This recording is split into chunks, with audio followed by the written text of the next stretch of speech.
Good morning, good afternoon, wherever you are in the world, and welcome to another episode of the After Game Unwind podcast. The Wii U and Wii are probably some of the most unforgettable memories that I have when it comes to playing video games as a kid. And I have a lot of those highlights playing those different games. And today, I want to share those with you and give you my experiences, give you my take on those games. So, we're starting with number 10, which is Mario Kart 8. And while I do think the game is really good, visually, it just doesn't have much replayability here. And from customizing your card like you did in Mario Kart 7, there really isn't much that you can do here. And of course, the DLC is amazing, but there really isn't much to really say much for it. And I just think that 8 really was a weak point for Nintendo. And the battle mode isn't really that fleshed out. It really just felt like a simulator of sorts. So every now and again, I like to sit down and have that simple 2D platformer experience. And the game I'm talking about in specific is New Super Mario Bros. Wii. And while it's not anything groundbreaking, I still think it's a great game to sit down and play and just have fun. It's simple, just intuitive, and really just straight to the point as well, because it's got that challenge, but it's just so simple and straight to the point that you never really get to notice that. And from the level design to the enemies and to the Toad House mini games, this will leave you with hours of fun to be had, and it's no joke. The Wii Starter Trilogy is where, and when I think of these particular games, I think of the little exercises to get you up and moving. Wii Sports, Wii Music, Wii Play, Wii Fit. That's what I think of. And all of these could be summed up as like simulators. Music simulator, fitness simulator, simulator 2.0, relegating to Wii Sports Resort. But yeah, those are typically like simulator games, and I think that's the fun of it, because you get to experience what the console was about, what you could experience on the system to begin with, and you could get familiar with it. And that's what these Wii Starter Trilogy, games were. Wii Sports, Wii Fit, they were just there to get you familiar with the game. And there's nothing you can go wrong with having some good old Wii Sports in your life, because honestly, there's really nothing more that you could ask for if you want a good starter game to get started with. When it comes to Mickey Mouse, you can never go wrong with his many adventures that he's been on. And with the sequel, it's no exception. And I haven't played much of the Epic Mickey series to kind of really just get a breakdown, but I hear that it's a really good series. And the first game was really great. It's just awesome in every way. The sequel really did it better. It really did it justice to the original. And I haven't seen or played too much of it, but people have been saying it's a really good game. So it's a great story. It's just enemies that are really good to pass up. Something that is just worthwhile. Now, this game that was first announced in 2013 is like any other game. And I thought it would be another game like Galaxy or 64.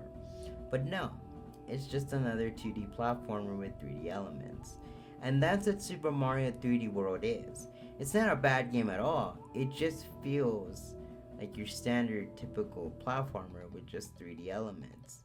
And yes, levels and worlds do have their own theme, and the bosses feel unique as well. But that's just it. There's nothing else more. And it's just kind of like HD Super Mario 3D Land for the 3DS. And it's just, I really wish it would have done more. And I really kind of wish that we got another Galaxy or just another Super Mario 64 if we were lucky enough, because honestly, that's what I think it should have been, and you know, nothing was ever brought about that. Now, I am a big music guy. I'm Bruno Mars, Rose, Billy Joel, Aerosmith, all those different artists. And every time I hear that Guitar Hero is on an arcade, or I go to a friend's house to watch them play Guitar Hero, it's always a good time. And not really much happens in these games other than the fact that you have to follow exactly what is being shown on the screen, which, to be honest, I feel like it's really hard, really difficult sometimes, because I'm not really that good at memorization. But anyway, besides the point, really fun game, straight to the point, and just simple, and just go at it. And the controls are just something that you can get right off to the point. Guitar Hero, like, yes, it's kind of an overrated game, and it kind of gets old after a while. You just have to appreciate the amount of effort that the developers have gone through to make this game, and it's just something that I really think that other games didn't really capture at all. Now, whenever Toad is in any of the Mario games, he is either used as a major laughingstock, punching bag, or just a bodyguard for Princess Peach. And I am actually really glad that he gets his own adventures. Granted, it's based off what we've seen in 3D World, that you collect 5 stars with Toad as a captain, but I really think this game should have been released way earlier, because the idea behind this game is really unique and something that we haven't really seen in the Mario series at all. And the gameplay is just so amazing and really shows what the game could do, and with the Wii U's camera controls, it makes it even better. And the different scenarios and just different environments that you take Toad to is really impressive, and the team behind it were really able to pull this off, and that's what makes it so amazing. And I really think it really speaks volumes as to why games like need to be considered more. And I'm really sad that it didn't really get a sequel at all. Now, Kirby, I haven't played too much of the series. I played one game during a live stream, and of course I did play it at a Nintendo event, but which is Kirby and the Forgotten Land, but I only seen bits and pieces of the Kirby games. And one of the games that I think really stood out is Epic Yarn.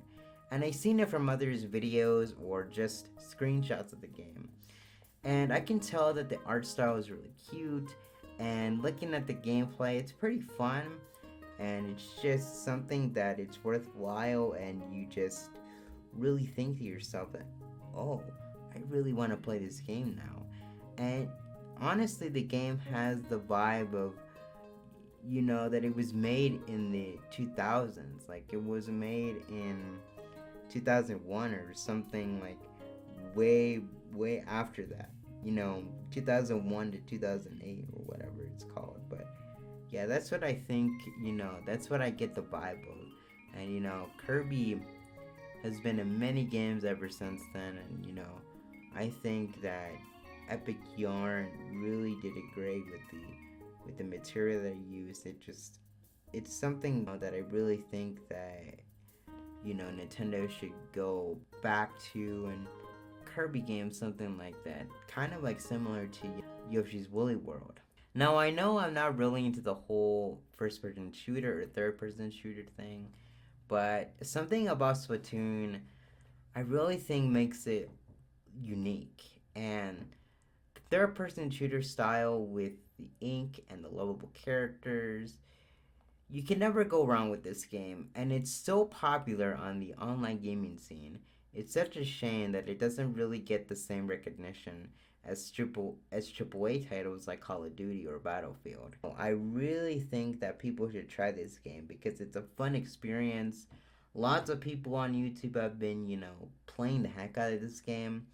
And, the first game was popular, the second game was even more amazing. The third game, I don't know. I haven't really seen much of the third game, but, you know, the sequels are really just great, and even the first game is really just a blast. One of my fondest memories in playing the Nintendo Wii U was getting to play Mario Party, either by myself or with my mother. And the go-to game that I always would play with my Wii U for Mario Party is Mario Party 10. And this game is really just something that I really have fond memories of. And I get it, a lot of people don't like this game. It's just not for everyone. But I like this game, and I love it because of its vast majority of mini games and fun bonus modes. The boards could have been a little better. There's no denying that, but other than that, the mini games and the bonus modes are really just amazing and just something out of this world. And I really think if the developers would have given some time to the boards, it would have been even better. But I really think people underestimate Mario Party 9 and 10, considering that the boards and the gameplay are just like people are moving around in a cart. But that's just opinion. That's really just opinion. Thank you so much for listening to the 5th episode of the After Game Unwind podcast. If you want the previous episode, click the link on the show notes or on the card on top of the episode, and as well, check out my other existing content, as that really shows your support that you want to continue seeing more from this podcast and content. Until next time, happy gaming and happy travel. Thank you for your time.